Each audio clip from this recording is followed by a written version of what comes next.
bienvenue dans l'émission Parole de Femmes. Nous commençons une nouvelle série sur le miraculeux parce que nous voulons élever notre foi encore plus haut après la série sur la foi qui nous a bénis. Personnellement, moi j'ai vraiment été encouragée dans la foi.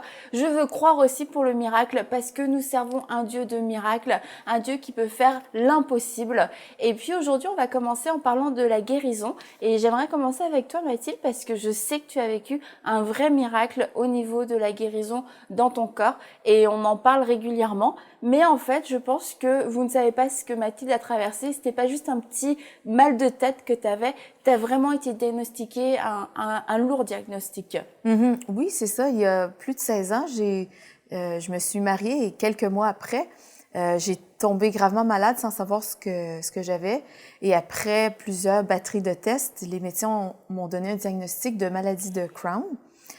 Pour ceux qui ne savent pas c'est quoi, c'est une maladie qu'on dit chronique, d'ulcères dans les intestins.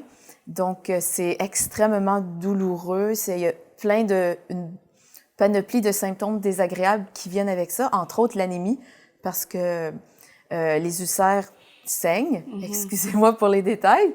C'est juste extrêmement douloureux. Et puis donc, à ce moment-là, je savais que Dieu guérissait. Quand le médecin te l'a dit, il t'a dit c'est incurable? Oui, on m'a dit c'est une maladie chronique et incurable. Et tu t'es dit quoi à ce moment-là? Ma vie est fichue, je vais devoir apprendre à vivre avec la maladie? Ou alors tu as eu cette pensée, non, je vais être guérie? Ben en fait, j'ai eu tout ça m'a passé par la tête, mais ça n'a pas duré longtemps. En fait, c'est peut-être du trajet de la maison, du cabinet du médecin jusqu'à la maison. Bien sûr, j'ai pleuré et après, je me suis dit, OK, là, j'ai le choix. Je me plonge dans les recherches à savoir ce que les médecins disent à propos de la maladie, comment je peux vivre avec ça, ou bien je vais voir ce que Dieu dit. Et puis, j'avais un peu connaissance, j'avais quelques connaissances à propos de la guérison divine. J'avais appris que Dieu guérissait. Mais en fait, je l'avais jamais expérimenté. J'avais jamais eu à avoir la foi pour moi. Donc, en fait, d'emblée, je suis arrivée à la maison, j'ai dit ça à mon mari et puis j'ai dit tout de suite, ensemble on s'est accordé, j'ai dit je choisis la foi. Oh, wow. Et puis, à ce moment-là, je souffrais beaucoup. Puis, en fait, j'ai dû construire mon bateau dans la tempête. Donc, c'était la maladie très, très agressive à ce moment-là. Donc, j'ai pris une médication pour me soulager, mais je me suis lancée dans la parole. Mais vraiment lancée, j'ai assuré, j'ai cherché tout ce qui parlait de la guérison, tous les versets, j'ai assuré en rouge. Ma Bible est devenue rouge, il y avait du rouge partout. Comme ça, si j'avais besoin d'une promesse, c'était dedans. J'ai construit mon bateau dans la tempête. Ceci dit, c'est pas du tout la chose à faire. J'aurais aimé avoir ma foi construite. C'est comme aller à la salle de gym. Bon, on fait des muscles et quand on a besoin de déplacer quelque chose de très lourd, ben on a déjà des muscles, on n'a pas besoin de faire nos muscles pendant qu'on fait l'activité. Et pendant ce temps-là, tu dis que tu t'es plongée dans la parole, mais il n'y avait pas des moments où tu avais des doutes, où ce que le médecin t'avait dit revenait, c'est incurable, et puis en plus avec les symptômes extrêmement douloureux, t'as pas eu des moments où tu étais tentée d'accepter la maladie, de te dire, Oui, à un certain moment donné, parce que, en fait, il y avait deux courants que je pouvais choisir. Chez nous, c'était la foi vraiment totale et entière, sans compromis dans la parole. Et à l'extérieur, j'avais des connaissances, des amis qui me disaient, il faut juste que tu acceptes, en fait, le diagnostic et que tu apprennes à vivre avec. Et c'était des chrétiens qui m'ont dit ça. Et puis, j'avais comme envie d'y croire parce que dans le fond, ça te déresponsabilise. Et puis de l'autre côté, ça m'attristait. Je me suis dit, en fait, je peux pas croire ça parce que dans ma tête, je me disais toujours, Dieu est tellement grand. Et puis je me suis dit que la parole, vraiment la parole, c'était au-dessus de tout ce que je pouvais ressentir dans mon corps et que ce que Dieu dit, c'est au-dessus des diagnostics des médecins.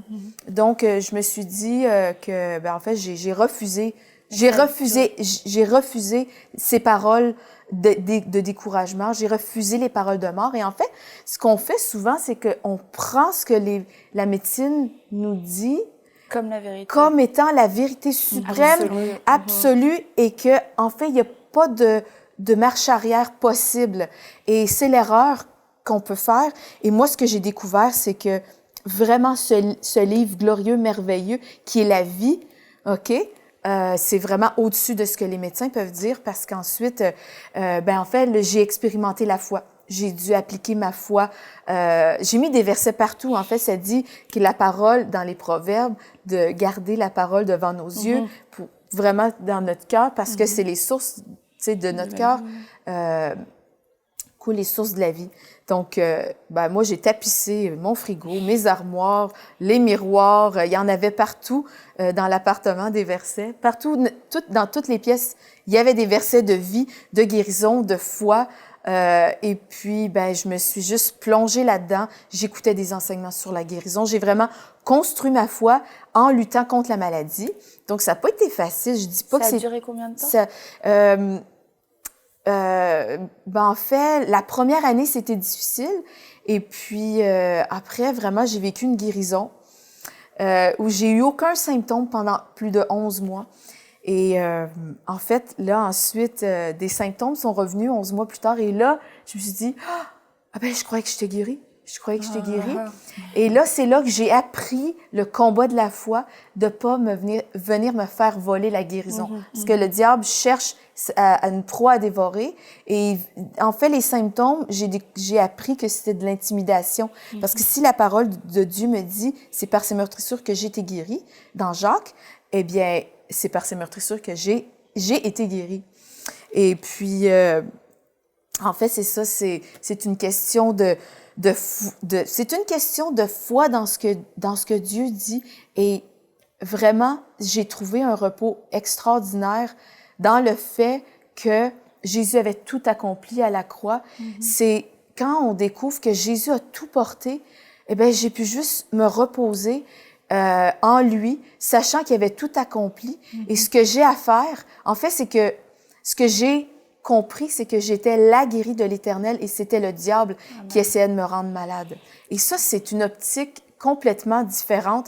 C'est la façon dont on se voit, c'est complètement différent. Ça me fait penser au verset qui dit que le joug de Jésus est doux et léger. Oui, c'est ça. Quand tu acceptes de le revêtir, ça change la donne, en fait. Du coup, tout ce qui semblait lourd, pesant, que toi, tu pouvais pas tenir, dès que tu acceptes de regarder à Jésus, tout s'aplanit, tout devient calme, tout devient doux. Et je crois que c'est ce qui t'est arrivé justement Et dans toi, ton tu histoire. m'avais raconté une fois que le docteur t'avait dit, madame, c'était une mauvaise nouvelle de son côté, c'est dans l'ADN. Cette maladie-là, c'est dans l'ADN. Et que toi, tu avais trouvé que c'était plutôt une bonne nouvelle. Ah, moi, et quand je suis sortie du cabinet du médecin, il m'a dit que c'était dans l'ADN, j'étais exaltée. Ça a l'air trop drôle à dire, mais c'est parce qu'après, j'ai dit, là, pour moi, c'était la coche de plus pour dire, OK, là, maintenant, je vais avoir une nouvelle déclaration dans ma bouche et je vais déclarer, j'ai l'ADN de Christ, j'ai l'ADN de Jésus-Christ. Et vraiment, c'est quand on est en Jésus, on est une nouvelle créature, oui, dans notre esprit, mais vraiment, pour moi, je me suis dit, OK, là, je suis en lui, plus grand est celui qui est en moi que celui qui vit dans le monde, c'est Christ qui vit en moi, donc si Christ vit en moi, je suis lavée par le sang de Jésus, lavée de tout ça, et ce diagnostic-là, pour moi, je me suis dit, je vais combattre avec la parole. Mais ça dit un de mes psaumes préférés, c'est le psaume 103. Vous pourrez le lire à la maison.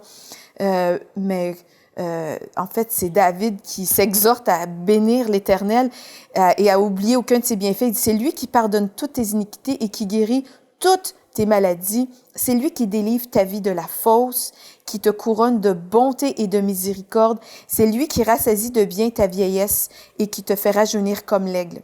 Et moi, je me suis vraiment accrochée à ces promesses-là. Et tout le monde, peu importe le diagnostic que les gens peuvent recevoir du médecin, que ce soit un coma, n'importe quelle maladie incurable, de nos jours, la plaie terrible, c'est le cancer.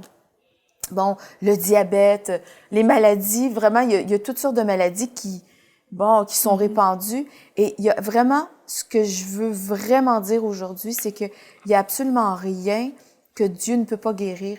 Et puis, pour faire une histoire courte, c'est que, en fait, c'est essai-erreur pour moi de vivre ce que j'ai vécu. Les symptômes se sont juste mis à disparaître. Et de temps en temps, ça revenait et je combattais avec la parole. Et plus je combattais, en fait, plus les rechutes qu'ils appellent duraient vraiment toujours moins longues. Des fois, ça pouvait durer 2 mois. Et là, après, ça partait. Après ça, 1 mois. Ensuite, 2 semaines. Et à la fin, mettons, je faisais juste sentir dans mon corps, je reconnaissais c'était quoi tous les symptômes physiques. Et là, je disais... Directement, c'était comme, oh non, il n'y en est pas question. Et... Vous savez, des fois, on parle à des choses, là, on va parler à notre voiture, on s'irrite contre nos choses qui fonctionnent pas, allez, mais on n'ose pas rouspéter contre le diable qui vient attaquer notre propre corps. Eh ben, moi, j'ai appris à parler. Tu sais, Jésus a parlé au figuier. Ouais, Jésus a parlé au figuier. Eh ben, moi, je parle à mon corps. Voilà. Et le figuier a répondu à la parole de Jésus. Eh ben, notre corps répond à nos paroles. Et vraiment, c'est quelque chose de puissant qui fonctionne à tout parce que quand on parle la parole, ben ça revient jamais, ça ne revient jamais sans avoir fait son effet et ça fait, ben en fait, je défie tous les diagnostics des médecins. Je me suis jamais fait opérer. Je me suis jamais fait enlever de bout d'intestin parce que c'est, dans le fond, quand la maladie est pas contrôlable, ils font tout simplement enlever les morceaux d'intestin qui sont trop touchés. Dans le cas de la maladie de Crohn, souvent on vit avec un sac. Moi, j'ai dit, j'aurai jamais de sac, je me ferai jamais opérer. J'ai dit, et vraiment, en fait, la victoire qui me manque, c'est le bout de papier qui est jaune. Qui officialise que j'ai vraiment pu ça dans mon ADN. Et puis, en fait, pour moi, c'est un exercice quotidien de parler la vie sur mon corps. C'est devenu vraiment quelque chose de naturel, de juste méditer sur la vie de Jésus qui est en moi.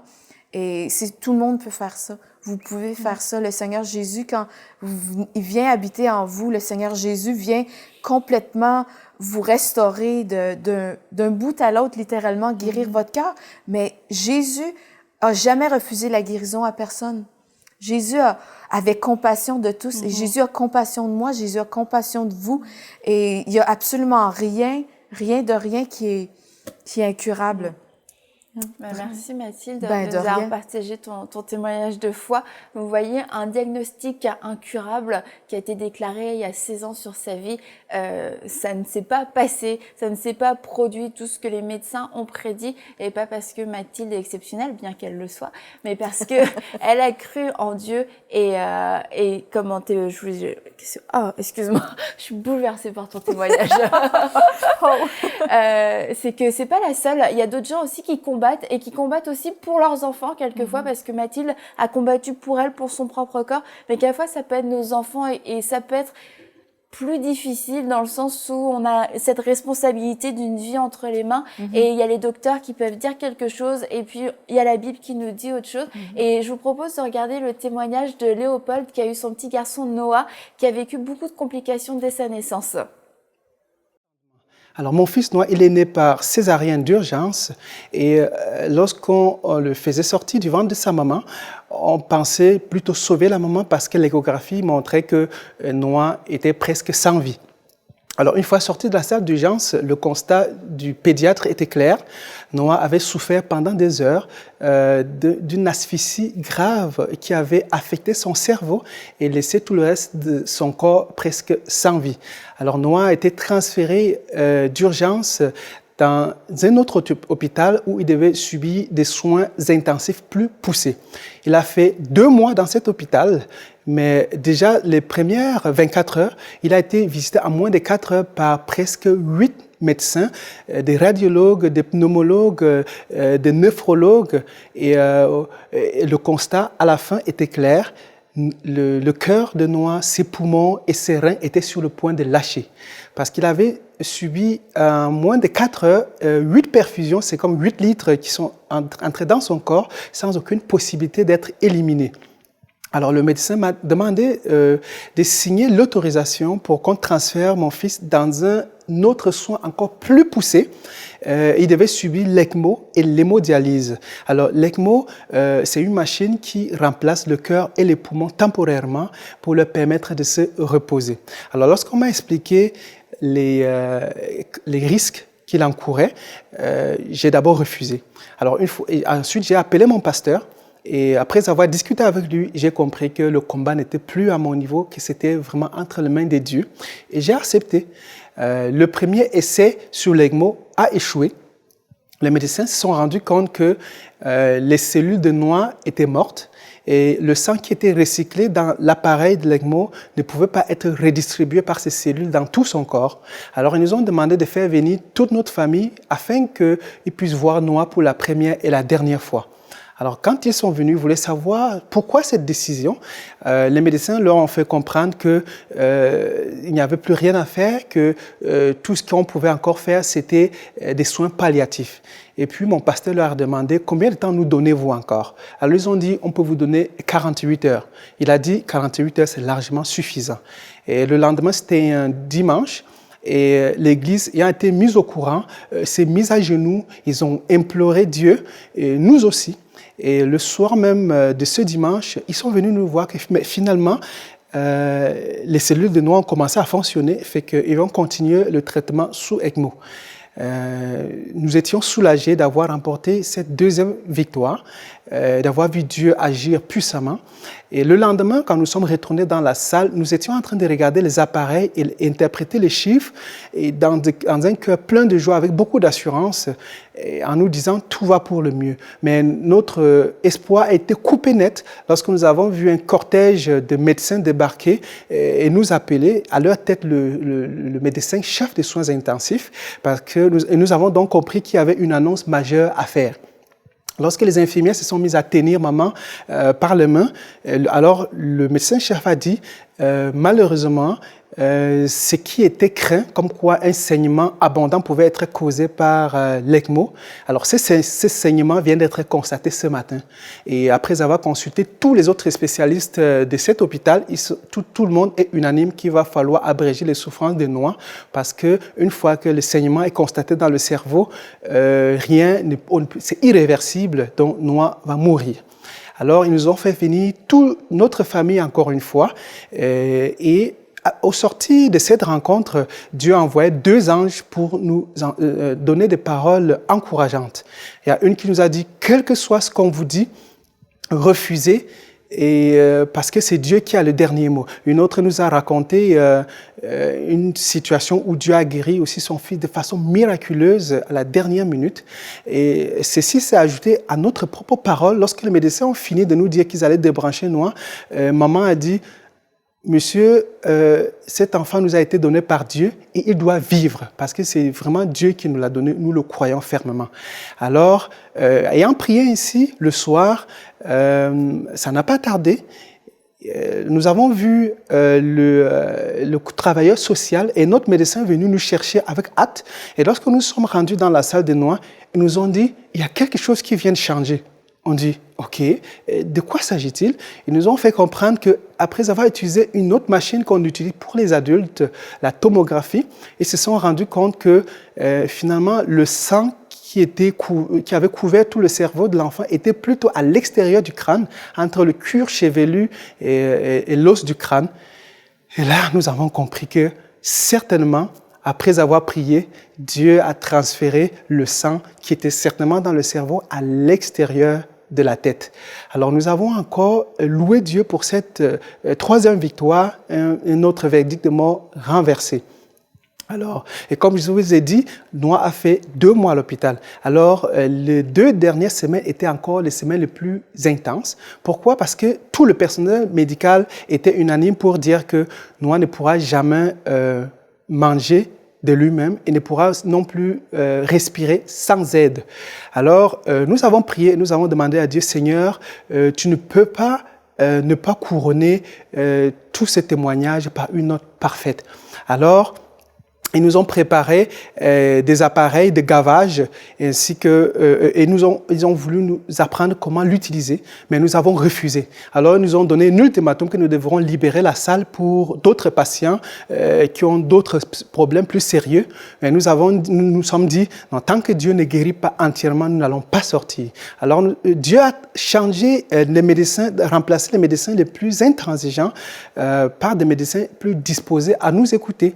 Alors nous leur avons demandé la permission de pouvoir stimuler la déglutition de noix par nos propres astuces. Alors, nous l'ont permis et nous avons saisi notre chance. Nous avons prié, fait des essayé plein de choses parce que nous dormions à l'hôpital.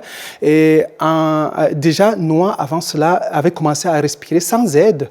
Et en moins de 5 jours, Noah était capable de téter parce que la maman était décidée, n'est-ce pas, à allaiter son enfant.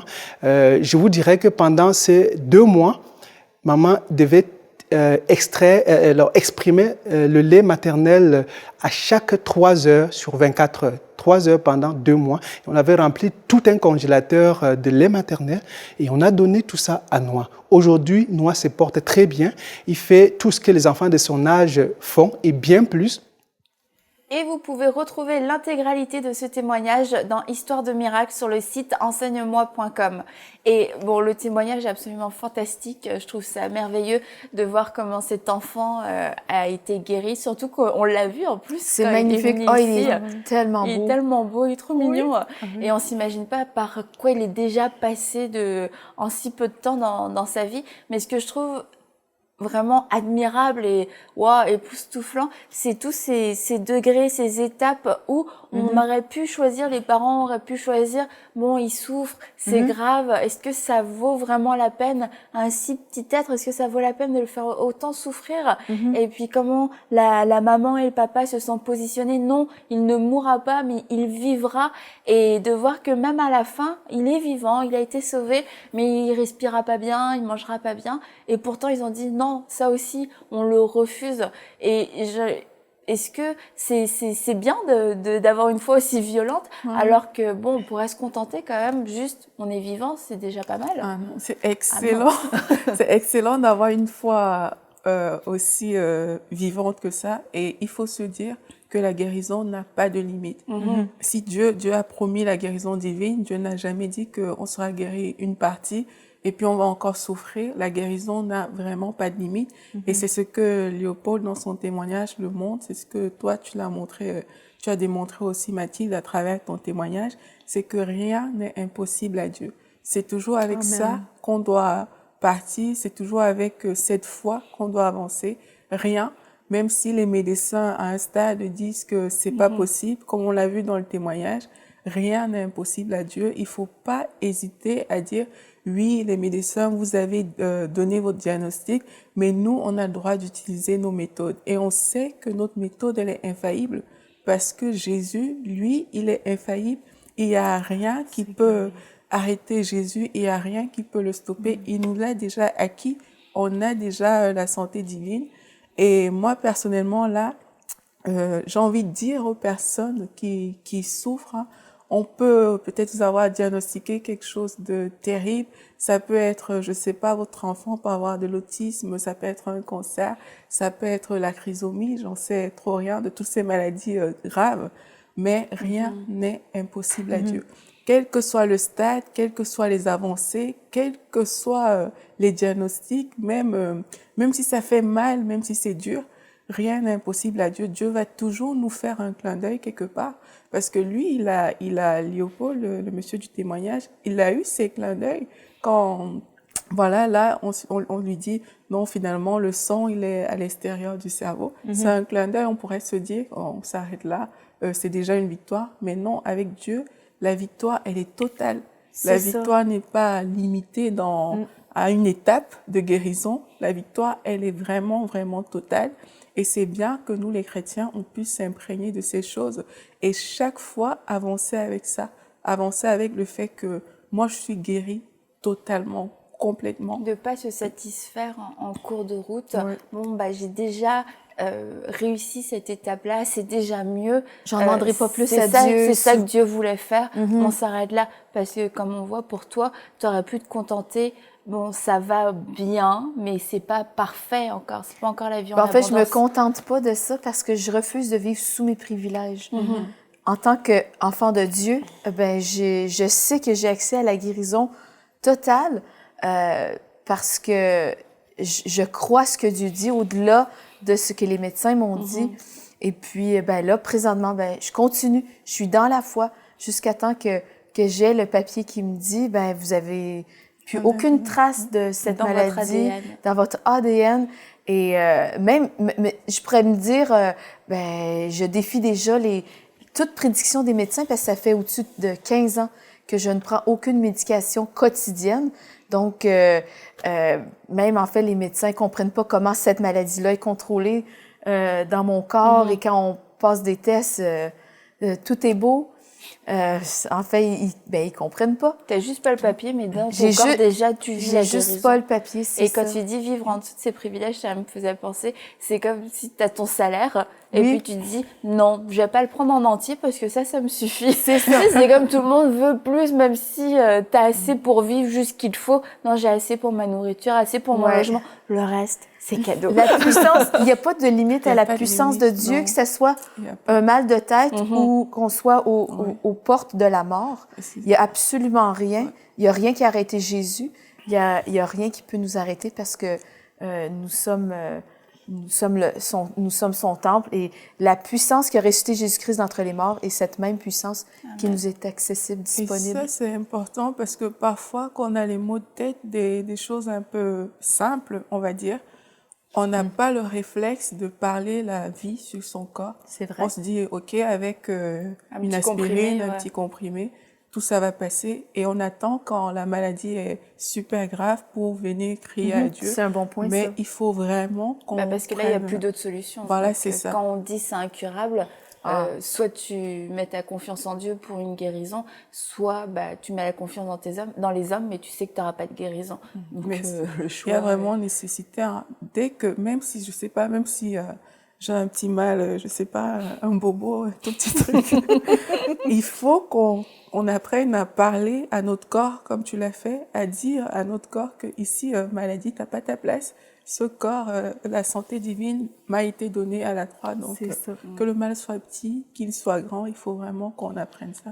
Alors, on s'accorde avec vous pour croire le miraculeux dans la guérison divine. Nous croyons que oui, les morts ressuscitent, les résurrections, c'est pas juste de temps en temps dans la Bible. Vraiment, c'est quelque chose d'assez commun finalement, les résurrections. Donc, nous croyons pour des résurrections, nous croyons pour des guérisons miraculeuses, pour des diagnostics incurables qui sont renversés, qui sont retournés, pour une vie en abondance, pour des enfants qui ont été diagnostiqués dans votre famille, peut-être avec la trisomie, l'autisme, des syndromes, des maladies incurables, et nous les renversons maintenant dans le nom de Jésus et nous croyons pour une guérison entière et totale et complète.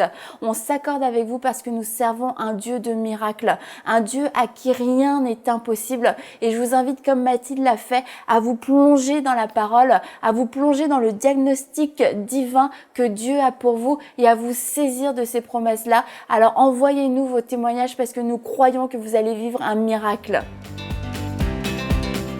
Envoyez-nous votre témoignage à paroledefemme@enseigne-moi.com.